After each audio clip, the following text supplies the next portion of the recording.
Bien amigos, bienvenidos a la mañana de la 98.5. Hoy comenzamos bien temprano en la mañana, pero tuvimos una charla de unos 25 minutos fuera de aire con Valeria Uriarte. Una puesta a punto. Quien le voy a dar la bienvenida. Sí, fue así. Algo como puesta a punto. No, el tema es así. Vamos a dejar bien claro. Si yo hubiera sacado al aire todo lo que hablamos con Valeria, es un programa riquísimo, pero no se trataba de los temas que hablamos siempre, sino a que la cantidad de actividades que tiene Valeria y la complicación que se nos había puesto en el camino de columna sí, columna no, pero la columna sí o sí se tenía que hacer. Entonces, bueno, le digo a Valeria, en lugar de las 10, vamos 9:30, se me complica, tendríamos que arrancar, bueno, arranca el programa, arranca Valeria, 9:10, Valeria, llama a Valeria 9:10, hasta 9:40 estuvimos conversando fuera de aire. Bueno, pero hacía muchos viernes que estábamos en falta, claro, perdón. La acumulación de viernes fue genial, y tiene que ver con eso, porque pudimos hablar de educación desde nuestro punto de vista, de medio ambiente desde nuestro punto de vista, de bueno, los animales, hasta hablamos de las infraestructuras y la nueva facultad de veterinaria y la tecnología, hasta hablamos de energía porque estamos con la COP26, o sea, fue tan diverso que yo te doy la bienvenida y vemos por dónde atamos. Todo eso. Buscame la punta de la madeja. Buenos días, ¿cómo andás, Mario? Bien. Todo bien. Bueno, pido disculpas por mis cambios de horario, pero en realidad, bueno, uno está atado a veces a los requerimientos del trabajo y bueno, en realidad encontrar los espacios, que todo te cambia sobre la marcha y bueno, ahí vamos. Yo a los oyentes les digo que en YouTube va a encontrar todas las columnas para escuchar después de la nochecita del viernes, para poderla escuchar todas las veces que quiera. Pero la idea es que 9 y 10, los viernes, Valeria va a estar acá, a no ser que le toque por temas laborales, como la otra vez en Montevideo, o una reunión, estabas en Zoom, imposible. Siempre, los viernes es un día complicado, sí, pero bueno. Bien, y de lunes a jueves también, entonces. Bueno, sí. Los domingos, capaz. Podría ser bueno un espacio, un programa exclusivamente de medio ambiente. Los domingos la gente, imagínate, en verano. Unas ganas bárbaras de escuchar. El medio ambiente va a estar escuchando la del agua, del arroyo, de la playa, las olas de del los mar árboles. No las va a dejar escuchar. Sí. Bien, Valeria. Una de las cosas que vos me decías en esta charla previa tiene que ver con la COP26, que me parece muy interesante saber que el mundo entero está en modo medio ambiente, ¿no? Tratando de ver cómo financian y resuelven los problemas medioambientales. Sí, me gustó lo que dijiste primero, financian y resuelven, porque es tal cual. ¿Cómo lo financian? Porque en realidad es decir, yo cambio todo, saco todos los autos, ¿no? Y pongo todo el cierro la fábrica, cierro saco todo, todas las bolsas y te doy en un envase reciclable con un producto que lo sacamos de las algas marinas y se diluye con el agua y el sol va a tener una malla sombra que vos caminás por la calle y no te va a afectar la piel y yo puedo, o sea, esas ideas deben estar de forma permanente y no tan chota como la presento yo, sino recontra estudiada por científicos que han trabajado años. Pero ¿cómo financiás todo ese lío? ¿Cómo pones en práctica? En realidad, o sea, el lío es grande, los informes científicos han sido contundentes para esta COP26, desde todo punto de vista. O sea, hay que tener una concepción de que la biodiversidad va junto al cambio climático y la salud nuestra también. Hay temas no menos importantes para destacar de esta conferencia, ¿verdad? Que en realidad es una conferencia del clima, ¿no? Claro. Porque en realidad la COP26 es la cumbre del clima, ¿tá? Donde hay no sé cuántos exactamente, pero son como 130 representantes que se reúnen, ¿no? Van 2 semanas, ha durado 2 semanas, para, bueno, ver cómo se van cumpliendo los objetivos, ¿verdad? Poner metas nuevas, pero la meta de la COP26, la meta de las reuniones por el clima, como todos los años, son sobre todo disminuir el calentamiento global, o sea, bajar la temperatura esa que se habla del 1.5 a 2 grados para el 2030, ¿tá? Que quedan 9 años. Y cuando estemos en el 2022 van a quedar 8. Y así sucesivamente, y la realidad, claro, o sea, la idea para bajar esa temperatura es reducir como todos escuchamos, las emisiones de los gases de efecto invernadero, ¿no? Que ya los hemos nombrado y resumido en otras columnas, ¿sí? Como sabemos que son el CO2, ¿verdad? El metano, los óxidos nitrosos, ¿sí? Etcétera, etcétera. Pero esos tres sobre todo. El CO2 es el gas de emisión más importante. ¿De dónde sale? De los combustibles fósiles. Claro. Entonces, lo que se habla es que si vos querés realmente hacer un cambio drástico, tendrías que dejar de usar combustibles fósiles, ¿sí?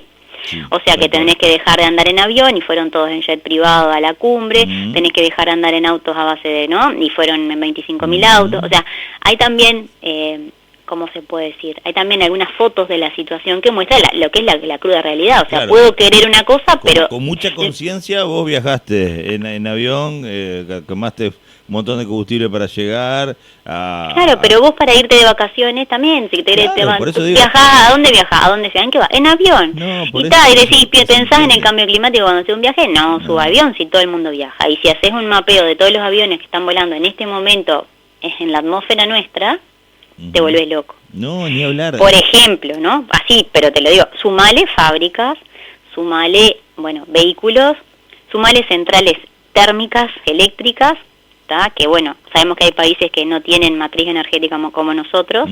Igualmente estuvimos comentando que el artículo que me nombraste de La Diaria, sí, donde se habla que UTE prendió las centrales térmicas a base de combustible fósil, obviamente para poder vender la energía a Brasil.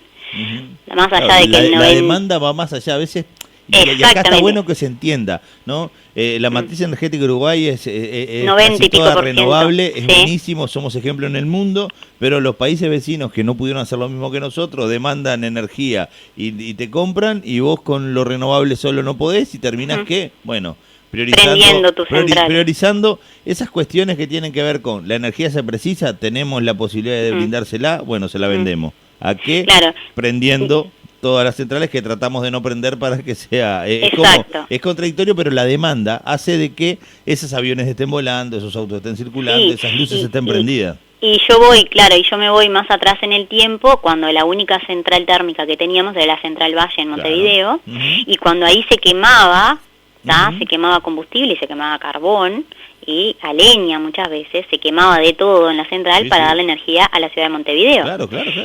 Y venían, o sea, nuestra zona de La Valleja, Maldonado, de las zonas más cercanas y donde teníamos montes serranos, era donde venían a talar árboles, coronillas y todo eso. Por eso nosotros tampoco tenemos en muchas partes coronillas de muchísimos más años, desde que podrían tener, no sé, más años que la fundación de Montevideo. Claro, pero Montevideo fuimos talados. Arrasó, se comió todo. Venían, exacto, y lo más cercano éramos nosotros, y parte de Maldonado.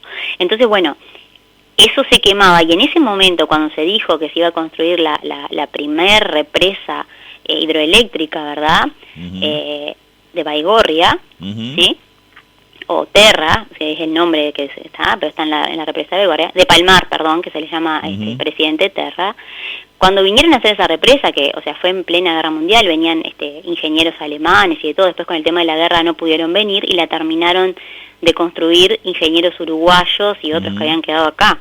Y cuando se fue a construir esa represa, se puso, se negó mucha gente porque consideraban que estaba bueno seguir con la de combustible fósil, porque era más fácil, porque había con qué prenderla, pero la visión en ese momento, la visión de lo que construyeron esa, y después se siguieron construyendo represas hidroeléctricas sobre nuestros ríos más importantes, llevaron a que esa fuese nuestra principal matriz energética por años y años. Claro, Sí, yo recuerdo años de muchísima sequía, año 80 y algo, yo era niña, cuando acá en ciertos horarios no había luz. Claro, y alternaba la luz. Y alternaban porque no nos daba. Después a eso se sumó toda la nueva matriz energética eólica, ¿sí? Y está el proyecto, ¿sí?, que se habló ayer, estuve en Zoom justamente, en lo que es Economía Azul, en Uruguay, presentado por Naciones Unidas, donde hay todo un proyecto impresionante para, con la riqueza que tenemos nosotros de energía que nos da el océano, armar, es como, para explicarlo en breves palabras, un parque eólico, ¿tá? Energía de las olas y de las mareas. ¿tá? Eso es una apuesta, no sé, que ahí sería lo que nos faltaría energéticamente para completar, digamos, nuestra matriz. Estaríamos usando el agua, el agua de nuestros ríos en lo hidroeléctrico, ¿verdad? Estaríamos usando el viento, la eólica, la solar, ya la usamos en muchos lugares. Y la fuerza del mar. Y la fuerza del mar, sí. Entonces, que es energía geomotriz, creo que se llama, ¿está? Entonces, con todas esas energías, estaríamos completando y ojalá no tengamos que prender nunca más. Claro, nada con combustibles fósiles, ¿verdad? No, pero en realidad vos acá lo que estás buscando, digamos, es intentar disminuir justamente el uso de combustibles fósiles. Pero ¿qué pasa? Nosotros, mare motriz es la energía, ahora me salió. Sí. Si la mente me quedó pensando. Mare motriz. Vos sabés que yo quedé, pero digo, no. El que no conoce no habla. Es nuevo, es que es algo, o sea, nuevo para nosotros, pero ya en otros países se ha proyectado. O sea, una parte del molino está debajo del agua, por explicarlo, sumergido, y capta la energía de la marea. Sí. Y después hay otros que funcionan con la fuerza de las olas arriba. Bueno, esto es la verdad que es un proyecto súper auspicioso, teniendo nosotros la riqueza que tenemos como país, que tenemos viento, tenemos ríos y tenemos un mar enfrente, o sea, tenemos, la verdad que en ese sentido tenemos todo para desarrollar ese tipo de energía. Una vez había escuchado yo que, por ejemplo, los vientos de Rocha, porque viste que en Chuy hay un tremendo parque eólico del lado brasilero. Sí.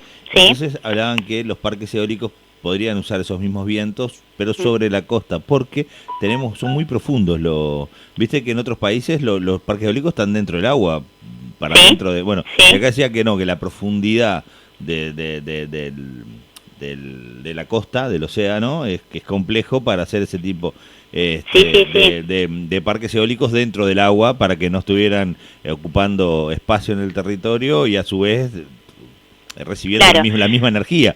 Claro, acá lo que se habla es otro tipo, ¿no?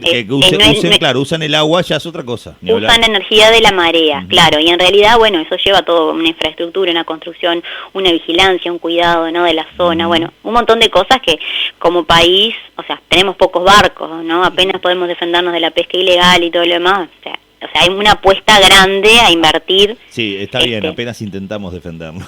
En todo sentido, y sí, porque no tenemos... claro, apenas intentamos. O sea, y como nos pasa a nosotros y le pasa a Argentina, por eso tenemos barcos chinos. ¿Por qué los tenemos ahí? Mira, el otro día que estuve en La Paloma, el fin de semana de mi cumpleaños. Vi la foto, sí. Que es precioso, divino todo, pero anduve en el puerto porque tengo un amigo que es yo le digo oceanógrafo, no es eso, tiene que ver con la biología. Sí, biólogo. Sí, biólogo, sí. Pero yo le digo oceanógrafo y se mata de risa porque me queda más cómodo. Y venía entrando un barco enorme, tipo remolcador, y le digo, qué bueno, digo, la Armada. Dice, no, esos Murchison, dice que son los que le dan soporte a los petroleros, dice, pero la Armada precisaría de esos barcos y más grandes para poder hacer el patrullaje. Y el barco es enorme. ¿Viste los remolcadores que estamos acostumbrados a ver en el puerto? Bueno, 28 veces más grande. Sí, y el tema, pero el tema, ¿sabés cuál es el tema? Que justamente se habló ayer, que no solamente son el tema de tener los barcos. El tema es que, por ejemplo, imagínate que Uruguay, uno de los sueños es tener un barco científico. Claro. También, un barco para estudios científicos, para la Facultad de Ciencias, para los estudios, ¿no?, de todo lo que es marino. Pero el tema no es el barco solamente, es, por ejemplo, los radares para el barco. Los radares tienen un mantenimiento cada 5 años que son multimillonarios. No, por eso digo, ni hablar. Eso es una empresa multinacional, como es el armador, la naviera Murchison, que tiene esos barcos ahí porque los petroleros demandan... claro, y las recargas y todo en el mar. Demandan asistencia, porque vos andás con un barco lleno de petróleo, que todos sabemos qué pasa cuando hay cuando hay un error, ¿no? Cuando hay cualquier tipo de accidente, lo que sucede, los daños. Entonces, claro, lleva una infraestructura de mantenimiento que yo me imagino lo difícil que debe ser mantener con esa misma precisión negocios que no sean rentables como el petróleo. Por eso. Como por ejemplo un barco científico. Exactamente. Que es todo gasto, si lo miramos desde el punto de vista de mantenimiento. Ni siquiera económico, monetario. Claro. Es todo por eso. Claro. Por eso te digo, entonces, imagínate, bueno, todos los barcos que se mueven a combustible fósil, o sea, las empresas navieras, ¿no?, que transportan los famosos contenedores, o sea, la importación de cosas, la exportación, la industria en sí, o sea, lo económico, lo ambiental, son una cosa en un nexo, pero que por algo están todos los representantes de la economía mundial están ahora en Glasgow. Están hablando del clima, pero están hablando de la economía. Pero por eso, y más allá de eso, porque hay que hurgar también dentro de nuestras cabezas, ¿no? Porque nosotros queremos tener el teléfono chino por barato y eficiente en nuestra mano, pero para que llegue a nuestra mano tiene que recorrer. Y encargamos ropa porque nos traen ropa de no sé dónde y viene en avión. Y encargamos. Entonces, bueno, cuando uno dice que hace una vida sustentable o sostenible o que no sé qué o que no contamina, bueno. Claro, tenés que hilar la lana que vos mismo diste de comer a la oveja y vestirte, obligarte con eso. En realidad, vos lo que, a la larga, lo que vamos a tener que llegar, ¿verdad?, es a que todo sea...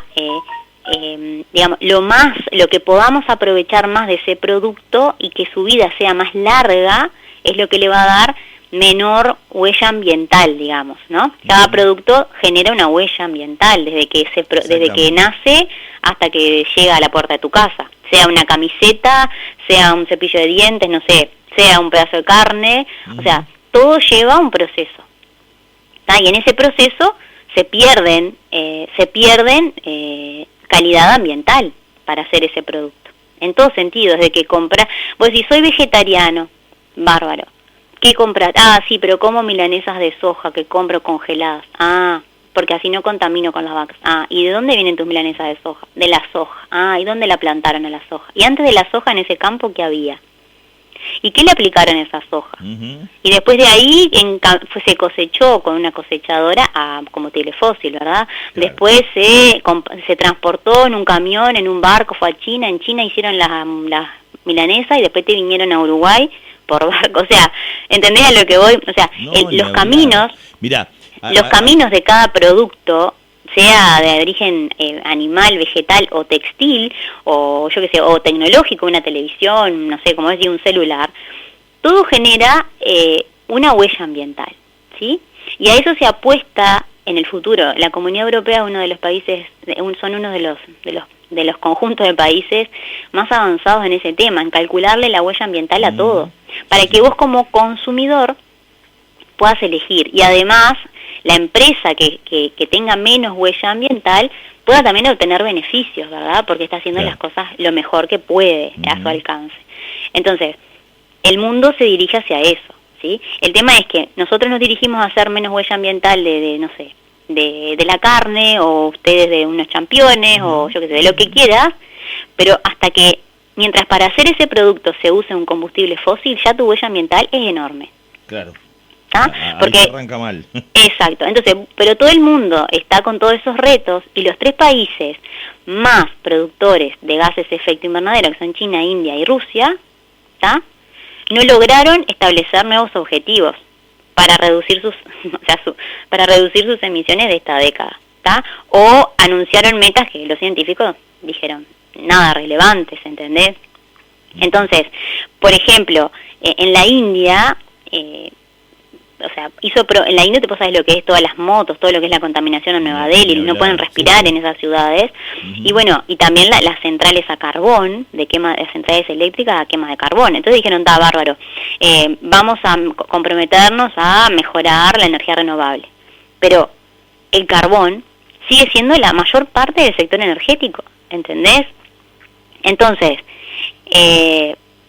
si no toman resoluciones en las plantas esas generadoras de energía, es todo un problema. Hay países, ahora no recuerdo, porque lo leí por arriba el artículo, pero hay países que apostaron a hacer centrales nucleares en vez de a carbón. Claro. ¿Está? O sea, esperemos que no pase nada, ¿no? Tomando 1000 riesgos, pero diciendo, bueno, tomo mil riesgos, pero bajo en este proceso, claro, ¿no? pero vos ahí con una central nuclear encapsulás contaminación siempre que esté dentro de la cápsula, ¿no? Imagínate, el ejemplo que tenemos. Lo que pasó en Chernobyl, claro, esperemos que no pase más claro nunca que más, tenemos, ¿no? y más contemporáneo es el desastre de Chernobyl. Sí, el más grande de la historia, sí, o sea, sí. es el más grande, el desastre nuclear más grande de la historia. De Fukushima hasta nos olvidamos un poco porque como te No, digo, no tuvo, con un caso... No, pero aparte, por ejemplo, vos hablas de las bombas nucleares, que fue espantoso las muertes, ¿no? Todo lo que sucedió, pero las dos ciudades hoy existen en sus lugares de origen. Claro. Y tienen vida y tienen un montón de cosas. Una resiliencia bárbara, pobre gente, pero, o sea, revivieron. Claro, Chernobyl no se puede vivir. No, ni cerca de justificar las bombas, sino pero poder generar esa cuestión de que 70 años después funciona la vida por un esfuerzo. En Chernobyl no funcionó más la vida. Porque está permanentemente irradiando. Claro, porque por más que han hecho de todo, no han podido detener eso. Hasta el día de hoy, ¿no? Claro. Entonces, bueno, o sea, y más allá de todo eso que hablamos, de que estamos hablando de una cumbre de cambio climático, de disminuir los gases de efecto invernadero, que lo que hay que terminar con los combustibles fósiles, pero se mueve el mundo con esos combustibles. Entonces, ¿qué pasa? Vos necesitas también que países que son ricos y que tienen dinero puedan destinar dinero, por ejemplo, para ayudar a otras naciones, por ejemplo, más pobres y más vulnerables al cambio climático, ¿sí? Para que puedan los impactos ser menores. O sea, los impactos de lo que vos estás generando, o sea, lo que vos contaminás y producís un cambio climático, ayuda a los países que dependen del clima y que no tienen agua por la sequía, por el cambio climático, o que le talan la selva, ¿verdad? O sea, intentar compensar con dinero lo que está generando de contaminación. Una cosa así, para decirlo medio claro. Sí. ¿Está? Pero, entonces, ¿qué pasa? Cuando vos tenés toda esa realidad y tenés compromisos que se asumen, y decís, bueno, sí, van a venir. Entonces, hay cosas, por ejemplo, notorias que llamaron un poco, porque estamos hablando de una cumbre climática y hablamos de que se hicieron convenios de biodiversidad, convenios de ciudades resilientes, convenios de Organización Mundial de la Salud, o sea, surgen convenios al costado de la COP, ¿no? Firmas de cosas que no son. O sea, las metas de la COP y lo que se firma es seguir apostando a los cometidos de la cumbre de París, que es a bajar los gases de efecto invernadero. Ese es el centro de la COP 26. Todo lo que hay alrededor, que se firman convenios de esto y de esto, por ejemplo, hubo anuncios de bajar la tala de los bosques, con 30 instituciones financieras, con no sé cuántos billones de dólares para abordar la deforestación en varios países, o sea, otros, por ejemplo, apoyaron, no sé, por ejemplo, Biden dijo 9 millones de dólares para conservar y restaurar, Reino Unido, Alemania, no sé qué, van a aportar millones de dólares para ayudar en la zona de la Amazonia y bosques tropicales y comunidades indígenas.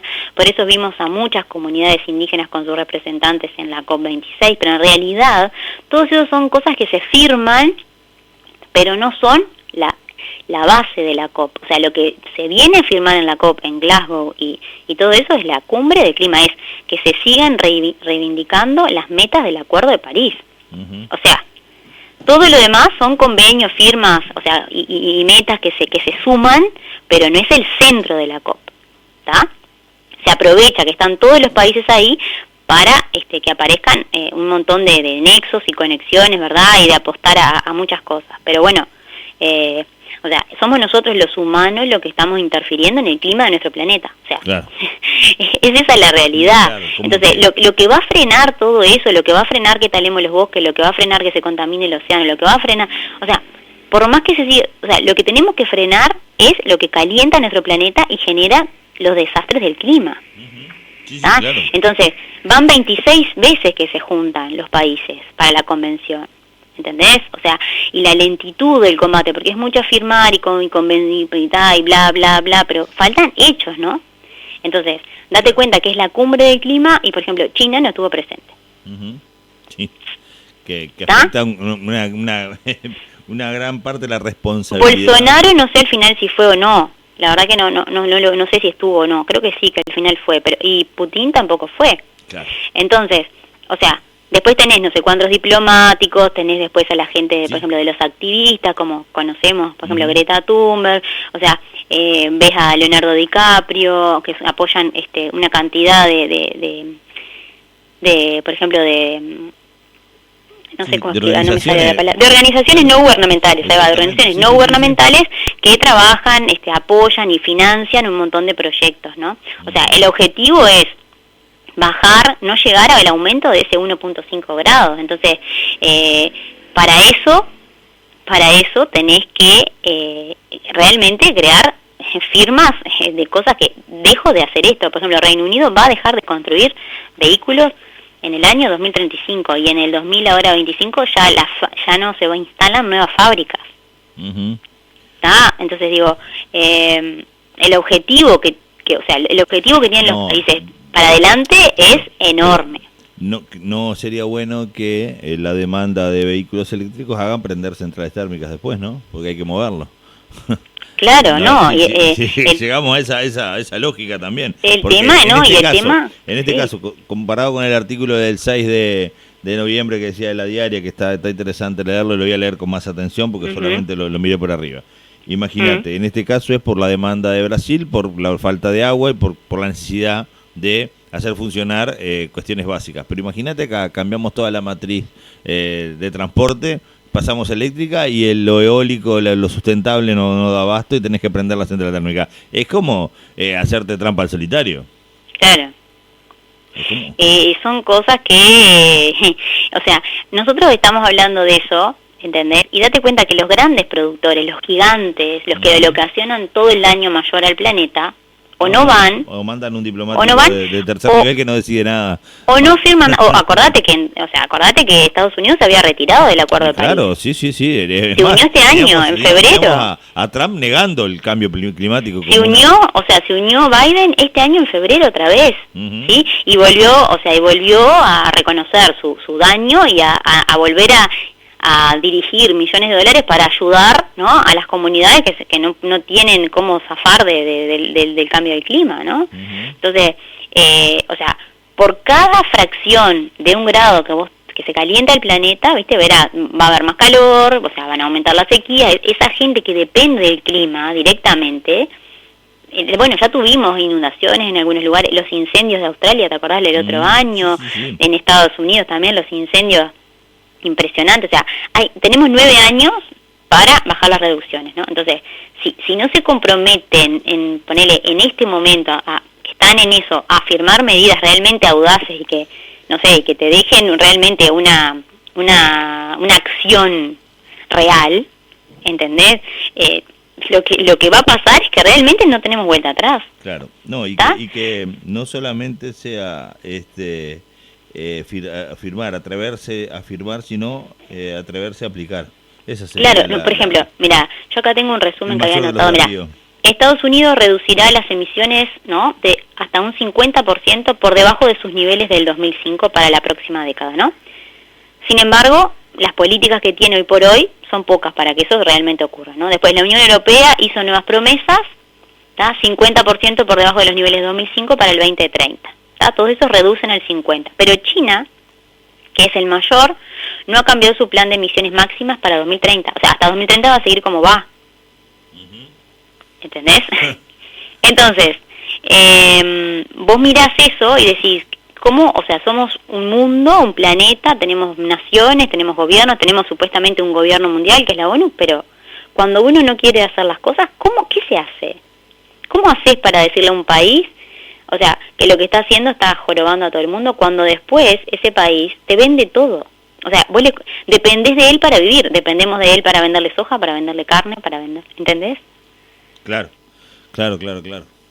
Entonces, por un lado, o sea, el principal contaminador no está presente en la cumbre, ¿está? Y por otro lado, es el que hace los acuerdos comerciales con todos los países del mundo. Sí, ni hablar, es el que tiene atado, es el que juega de 5, hablando claro, entonces, ¿cuál es la meta de China? Porque vos de repente ves cosas impresionantes que hace China. Ponele, ahora ayer estaba mirando, no podía creer, ya tiene los primeros autos voladores del planeta. ¿tá? No sé a qué funciona, ¿no? Y van a ser a combustibles fósiles, porque y obviamente, tiene los primeros vehículos.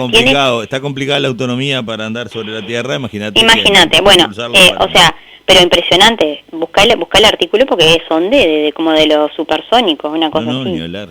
Entonces, no sé cómo, o sea, no es por ser negativa pero no sé cómo arreglás esto, cómo arreglás la economía con el medio ambiente cuando, ¿cómo le pedís al principal contaminador del mundo que no contamines y después tenés que rendirte a sus pies para sobrevivir?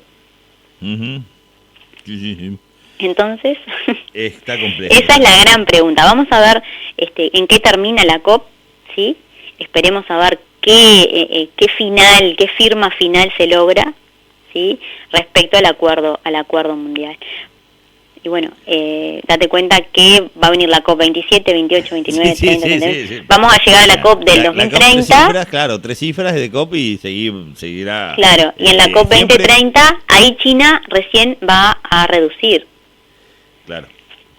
No sé, de repente China, está aprontando tecnología a full y el 2030 apaga todo y el cambio es real, ¿no? Claro. Sí. Pero eso no lo sé. Igual no creo que pasen al bambú, van a seguir tomando alguna cosa va a seguir siendo porque es demasiado grande.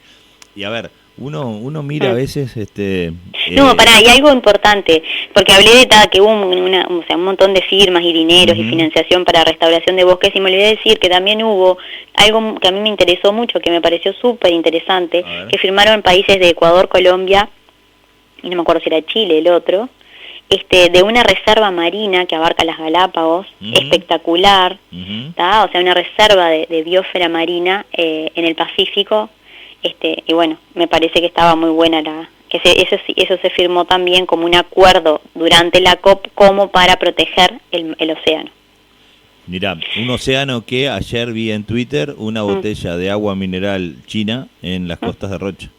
Y la gente decía, ¿cómo llegó a las costas de Rocha una botella china donde esa marca de agua no se vende ni en Brasil, Uruguay, ni Argentina? Y te lo resumo, ¿no? Se debe de vender arriba un barco, arriba un barco pesquero, pero eso está claro. Pero digo, igual llegó una botella de plástico, tanto que nos preocupan a la costa de Rocha, de un agua que se envasó en China, que se transportó en un barco, que la tomó alguna persona, o se lavó las manos, no importa, pero... Después cuando se descartó, vino a dar flotando a la costa de Rocha. O sea, si habrá que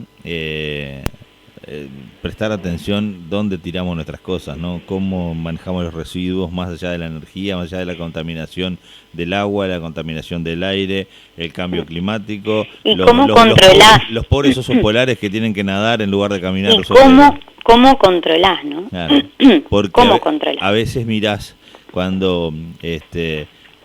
ves algún documental de gente que dedica muchas horas de su vida en mostrarte cómo los hielos están más finos y cómo el Polo Norte se ha reducido en los últimos 30 años, cómo la Antártida que logró tener climas de como de 20 y pico grados la otra vez, que le pareció una cosa de locos, ¿no? Que puedas andar de manga corta en la Antártida. Y no tomemos en cuenta de que eso tiene que ver con la acumulación de los últimos pocos años para el mundo, ¿no? Un guiño, ¿no? Para la Tierra. La era preindustrial. Claro, es un guiño. O sea, para la evolución del planeta, 100 años es un guiño. Perdón, postindustrial. Claro, preindustrial era otra cosa. La industrialización no nos llevó a esto. Pero al final quiero decir algo como esperanzador. A ver. Que es lo que yo pienso, favor. ¿No? Tengo un pensamiento esperanzador, más allá de que nosotros como humanos no podamos sobrevivir, ¿no? En el planeta. Pero yo lo que siempre veo, que la naturaleza tiene un poder de restauración. Sí. Que vos le das el tiempo y le das el espacio y la naturaleza regresa. Dale una grieta en el pavimento y sale una flor, claro. Entonces yo lo que pienso es, o sea, nosotros fuimos educados y formados, ¿no? Con conceptos de repente de Darwin, ¿no? De que el más fuerte, el mejor preparado, el que mejor se adapta, es el que evoluciona y el que sobrevive, ¿no? Ese era el concepto que teníamos de Darwin, de la evolución de las especies, ¿no? Y por qué algunas evolucionaron y otras no. Sin embargo, yo me voy a quedar con otra teoría, que es la teoría de Lynn Margulis, que bueno, Margulis fue esposa de Carl Sagan, una bióloga espectacular, y ella hizo muchas investigaciones donde descubrió que no es el más fuerte el que sobrevive, ni el que se adapta, sino el que es capaz de cooperar con otro.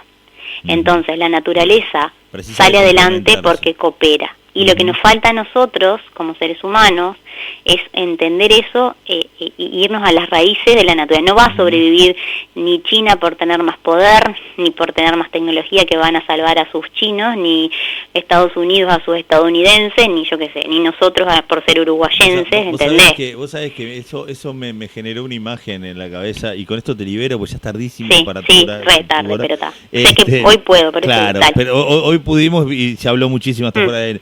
¿Viste cuando hablan de esos, se da mucho en Estados Unidos, esos tipos que hacen un búnker subterráneo y entrenan, acumulan agua y están solos? De última te va a pasar algo, va a marchar solo, como un campeón. Por más que tengas un búnker de agua guardada, alimentos enlatados y entrenes todos los días para un ataque zombie, solo seguro no no vas a poder hacer nada. Entonces por eso tiene que ver con eso, con la cooperación. Me interesaba decir eso, porque en realidad si nosotros todo lo que observamos en la naturaleza es un ecosistema, ¿verdad? Es un núcleo de cosas naturales que están combinadas y totalmente interconectadas, ¿no? Cooperando entre sí, para que si una sobrevive, la otra también. Lo que una excreta, la otra lo aprovecha para crecer, y así sucesivamente. Entonces creo que lo que falta es un poco de cooperación y de tener otra visión no tan individualista y egoísta. Mientras defendamos la parte nuestra, la de los otros, claro, la de los otros está complicada. Así está pasando, lo vimos, ¿no? Reflejado con el COVID. Sin ni hablar. Hay gente que todavía no está vacunada en el mundo y se sigue muriendo. Y hay gente que todavía tiene unas 20 fundas de papel higiénico y no sabe qué hacer con ellas, ya no puede hacer más fuerza para poder gastarlas.